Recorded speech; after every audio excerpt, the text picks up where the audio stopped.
बहुत सिंपल और आसान सा टॉपिक है। कुछ फंजाई ऐसे होते हैं जो एडिबल है, जो खाई जाती है। जैसे मिसाल के तौर पर 200 स्पीशीज़ है मशरूम की, जो कि एग्रीकस स्पीशीज़, मशरूम का जो स्पीशीज़ है जिसको कहा जाता है एग्रीकस, 200 स्पीशीज़ मेरे बच्चे आज खुराक के तौर पे खाई जाती है। मोरल जो कि फंजाई की मेरे बच्चे देखा जाए जिसका नाम है मोरसेला एस्कुलेंटा, ये भी एज अ हम फूड के तौर पे एडिबल है, ये भी खाई जाती है। ट्रॉफल्स जो कि ट्यूबर स्पीशीज़ है, ये भी आज एडिबल है, जो कि खुराक के तौर पे खाई जाती है। और आपने याद रखना है कभी भी खेतों में जाते हुए किसी मशरूम को खा नहीं लेना, क्योंकि आपको पता नहीं है कि ये एडिबल है, ये एडिबल नहीं है। अगर आपने नॉन एडिबल खा ली तो मेरे बच्चे आपकी डेथ भी हो सकती है, क्योंकि कुछ ऐसे मशरूम है जो बीवेयर करें कि वो पॉइजनस मशरूम है, जिसकी एग्जाम्पल है टोडस्टॉल। जो टोडस्टॉल है जिसका साइंटिफिक नेम, या टोडस्टॉल की जो टाइप्स, सॉरी साइंटिफिक नेम क्या दिया, इसकी जो टाइप्स है वो डेथ कैप है, डेथ एंजल, जिसका नाम क्या है एमानिटा। ये जो एमानिटा है ये बेसिकली देखा जाए ये पॉइजनस मशरूम है। जिसके एक और भी एग्जांपल है जो कि पॉइजनस मशरूम है, जैक ओ लैंटर्न, जो कि मशरूम है, ये भी पॉइजन मशरूम, इसको आप खा नहीं सकते।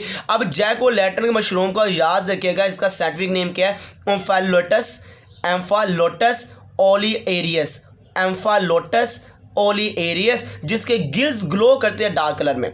याद रखिए ये एमसीक्यू बड़ी पेपर में बड़ी दफ़ा आ चुका है, जो कि बुक में एक छोटे से स्टेटमेंट के नीचे लिखा हुआ है ओम्फालोटस ओलिएरियस, जो कि साइंटिफिक नेम है जैक ओ लैंटर्न का, जिसके गिल्स क्या करते हैं डार्क में। अब ये जो फंजाई आपने इसको खा सकते क्योंकि ये पॉइजनस है, और जिनको खा सकते थे एडिबल थी वो मशरूम थी, मॉरल से, और बड़ा कौन सी बड़ा ट्रफल से। और कुछ ऐसी भी मशरूम है जो कि मेरा इंडस्ट्री में बड़ी दफ़ा यूज़ हो रही है, जैसे कि मिसाल के तौर पर यीस्ट, ये प्रोडक्शन ऑफ ब्रेड लीक्वर में यूज़ हो रही है। ये प्रोडक्शन किसके लिए बेटा, ब्रेड और लीक्वर की प्रोडक्शन में ये इस्तेमाल हो रही है। पेनिसिलियम जो कि आजकल यूज़ की जा रही है फ्लेवर और अरोमा और कलर देने के लिए, किसको बेटा, चीज़ को। तो चीज़ को अगर फ्लेवर, अरोमा और कलर आपने देना है तो बहुत ज़्यादा यूज़ किया जाता है इंडस्ट्री के अंदर, जिसका नाम क्या बेटा, पेनिसिलियम है। इसी तरह बेटा देखा जाए एस्परगिलस, ये एस्परगिलस फर्मेंटेशन में इस्तेमाल होती है। फर्मेंटेशन से किसको बनाया जाता है, सोया सॉस और सोया पेस्ट को। और मेरे बच्चे सोया सॉस और सोया पेस्ट किससे बनता है, सोयाबीन से बनता है। और ये किस प्रोसेस से बनता है, फर्मेंटेशन से बनता है। और एस्परगिलस से ही मेरे बच्चे सिट्रिक एसिड भी हासिल होता है। अब सिट्रिक एसिड मतलब तुरश, जैसे कि किनुओं के अंदर, माल्टों के अंदर, जैसे आपका से संतरे के अंदर जो तुरश जायका है वो सिट्रिक है। और जो सिट्रिक एसिड है वो अक्सर देखा जाए फंजाई से हम लेते हैं, और उसका नाम क्या बेटा, एस्परगिलस स्पीशीज़ है। अब मेरे बच्चे बहुत इंपॉर्टेंट क्वेश्चन शुरू होने वाला है, जो कि आपने मद्देनजर रखना। पेपर में बड़ी दफ़ा एमसीक्यूज और शॉर्ट क्वेश्चन में पूछा जा चुका है कि फंजाई से कौन कौन सी एंटीबायोटिक्स हासिल होती है। पहली एंटीबायोटिक्स पेनिसिलिन है बेटा, ये फर्स्ट एंटीबायोटिक है जो डिस्कवर की थी फ्लेमिंग ने। और याद रखना कहाँ से हासिल हुई थी, पेनिसिलियम नोटेटम से।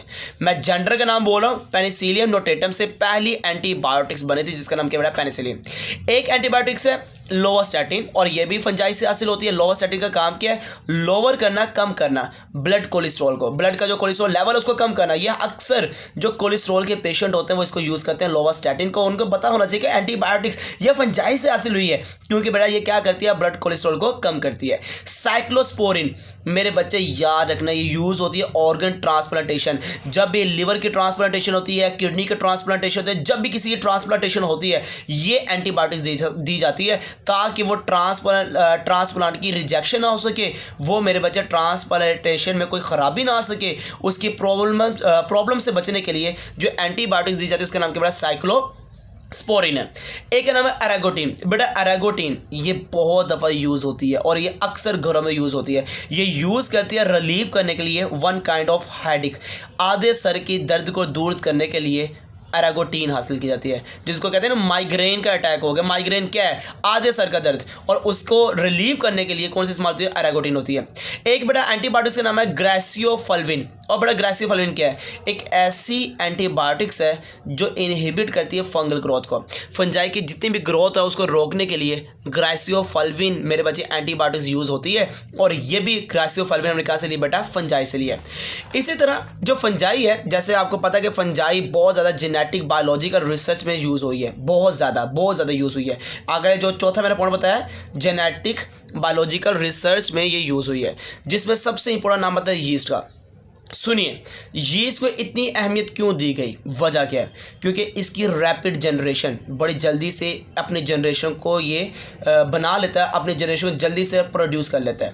Rapid increasing pool of genetic and biochemical information, बड़ी तेज़ी से जेनेटिक पूल और या बायोकेमिकल इंफॉर्मेशन के से ये बड़ी तेज़ी के साथ अपने आप को बढ़ाता है, रैपिड इंक्रीज करता है। ये फर्स्ट यूकैरियोट है, जो कि यूज़ किया था जेनेटिक इंजीनियर। जितने भी जेनेटिक इंजीनियर है सबसे पहले किसके ऊपर काम किया था? पहला यूकैरियोट किसका था, कौन सा था, सॉरी उसका नाम क्या था बेटा? वो यीसा। 1983 में फर्स्ट आर्टिफिशियल जो फंक्शनल क्रोमोसोम बना था स्कैरोमाइसिस सेरेविसाई के अंदर। तो स्कैरोमाइसिस सेरेविसाई भी कौन है बेटा? यीस्ट है। सबसे पहला क्रोमोसोम आर्टिफिशियल जो बनाया था जिसके अंदर, वो यीस्ट था। इवन के जो पहला यूकैरियोट है जिसका जीनोमिक सीक्वेंस सारे जीन्स के बारे में हमें पता है, जो कि स्टडी किया था 1996 के अंदर, सबसे पहले जीनोमिक सीक्वेंस की क्लास जो स्टडी हुई थी वो यीस्ट के अंदर हुई थी। जो यीस्ट है ये भी इन्वेस्टिगेट करते हैं, हम आजकल इसको यूज़ कर रहे हैं बनाने के लिए, प्रोडक्शन करने के लिए, किसकी बेटा? हार्मोन्स की। तो हार्मोन्स की प्रोडक्शन के लिए जिसके ऊपर इन्वेस्टिगेट किया जा रहा है वो भी कौन है बेटा? यीस्ट है। अब एक छोटी सी टॉपिक, छोटा सा पॉइंट जो कि पढ़ने के बाद हम इसको ख़त्म करेंगे। एक का नाम है न्यूरोस्पोरा। ये पिंक ब्रेड मोल्ड है, पिंक ब्रेड मोल्ड, जो कि आजकल यूज़ हो रहा है जेनेटिक रिसर्च के अंदर। तो जेनेटिक रिसर्च के अंदर पिंक ब्रेड मोल्ड को इस्तेमाल किया जा रहा है जिसका नाम क्या बेटा? न्यूरोस्पोरा है। और इवन जेनेटिक रिसर्च के अंदर दूसरा जो जेंडर मैंने बताया उसका नाम क्या बेटा? वो यीस्ट कहलाता है। ओके बेटा, अल्लाह हाफिज़।